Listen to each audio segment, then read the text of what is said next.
Le Salon du patrimoine immobilier, le rendez-vous des professionnels des actifs immobiliers, les 6 et 7 avril 2023 sur Radio Imo et Radio Patrimoine.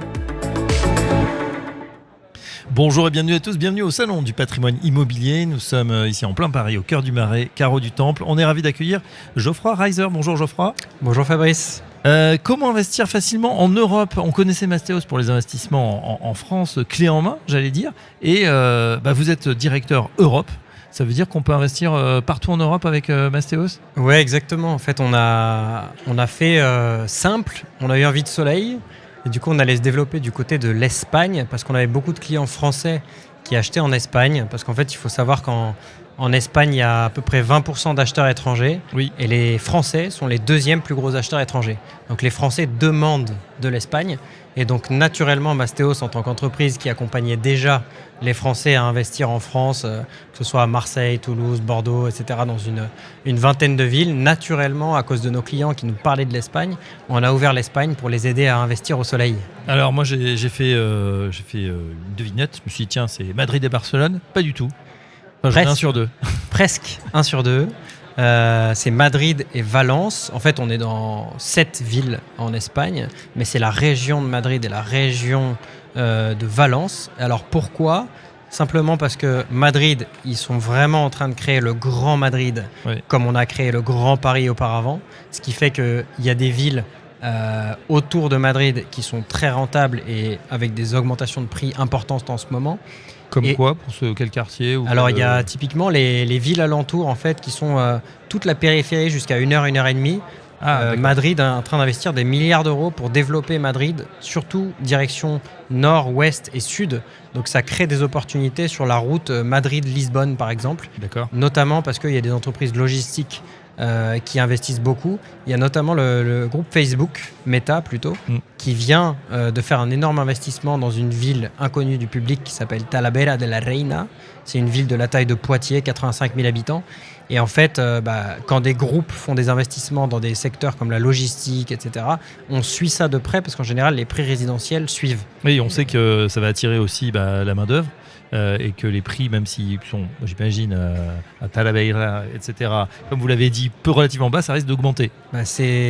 Madrid, c'est à peu près 4 000, 5 000 euros le mètre carré en moyenne. Oui. Alors que là, dans une ville comme ça, qui a 1 heure, c'est 800 euros le mètre carré. 800 euros le mètre carré. Et 800 euros le mètre carré, c'est joli parce qu'on peut faire... on a des clients qui ont acheté des 120 mètres carrés pour 65 000 euros. Donc c'est assez intéressant. Il y a des prix bas, il y a des bonnes rentabilités. Et en fait, c'est des villes typiquement qui ont pu connaître une décennie compliquée après la crise de 2008-2009.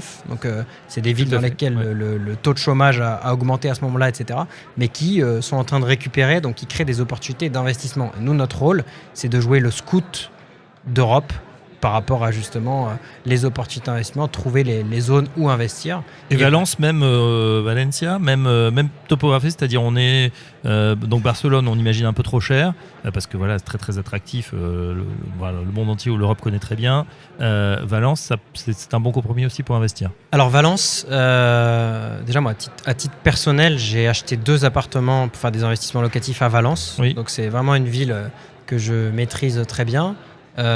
Et ce qui se passe, c'est que c'est la 3e plus grosse ville d'Espagne, mais en termes de prix immobilier, c'est la 17e.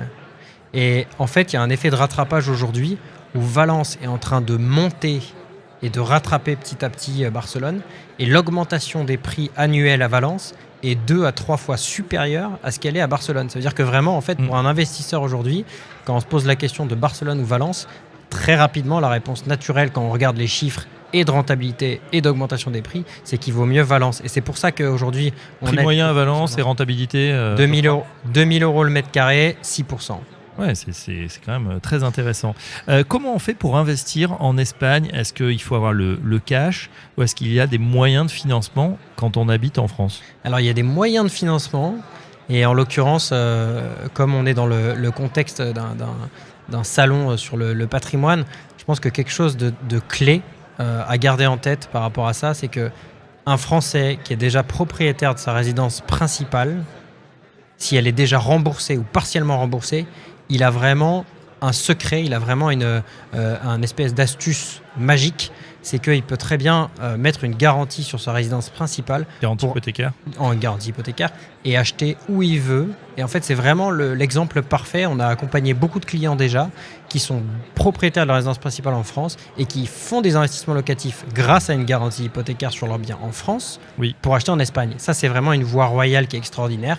Sinon, on peut très bien se faire financer directement en Espagne. En fait, il y a les deux modalités. Soit je me fais financer en France avec une garantie. Si ce n'est pas la résidence principale, ça peut aussi être une assurance vie, un PER, un PEA, enfin tout ce qu'on peut apporter en garantie à une banque française de droit français. Sinon, il y a le financement directement en Espagne qui est possible.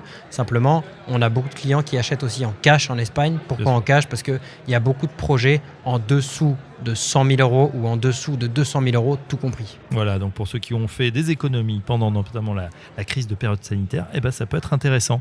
Quand on connaissait Mastéos pour l'investissement clé en main, est-ce que c'est le même processus pour l'étranger et en particulier pour l'Espagne, Madrid ou région de Madrid ou région de Valence ? Oui, on est très attaché à l'investissement locatif clé en main chez Mastéos et évidemment dans notre développement on réplique ce modèle.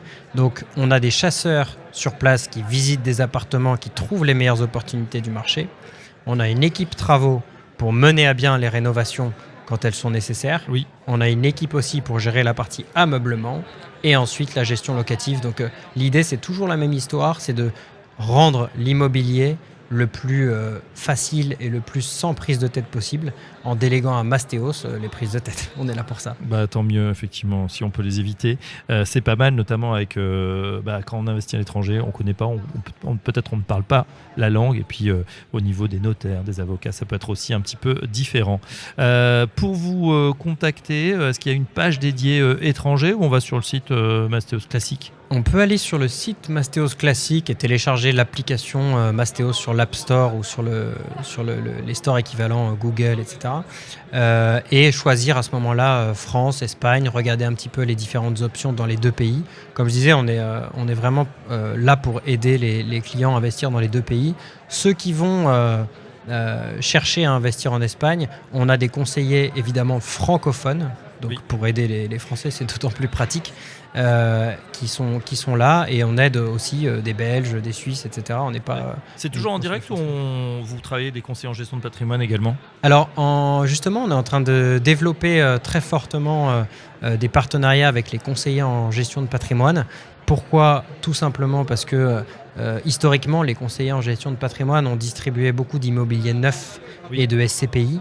Et en fait, on essaye de leur apporter une solution complémentaire sur l'immobilier ancien, surtout parce que sur l'immobilier neuf, finalement, il y a une contraction de l'offre qui fait que les conseillers en gestion de patrimoine venaient nous voir pour nous demander comment on pouvait travailler ensemble. Et nous, notre valeur par rapport à ça, c'est que on analyse financièrement les opportunités avec une analyse du cash flow, du rendement net, etc., ce qui permet de rendre l'immobilier ancien quasiment aussi liquide que l'immobilier neuf ou les SCPI. Donc c'est pour ça que Mastéos est en train de développer fortement les partenariats CGP et on a même aujourd'hui fait déjà un certain nombre de ventes immobilières grâce à des conseillers en gestion de patrimoine. Et bien sûr, c'est eux qui ont les clients et qui connaissent les besoins de leurs clients, bien évidemment. Voilà pour ceux en tout cas qui souhaitent diversifier leur patrimoine, investir facilement, en tout cas sans prise de tête en Espagne, Madrid ou Valence. Mastéos est là. Voilà, c'est une diversification intéressante. Merci à vous, Geoffroy Reiser. Je rappelle que vous êtes directeur Europe et à très bientôt sur Radio Imo, Radio Patrimoine. Merci Fabrice. Le Salon du patrimoine immobilier, le rendez-vous des professionnels des actifs immobiliers, les 6 et 7 avril 2023 sur Radio Imo et Radio Patrimoine.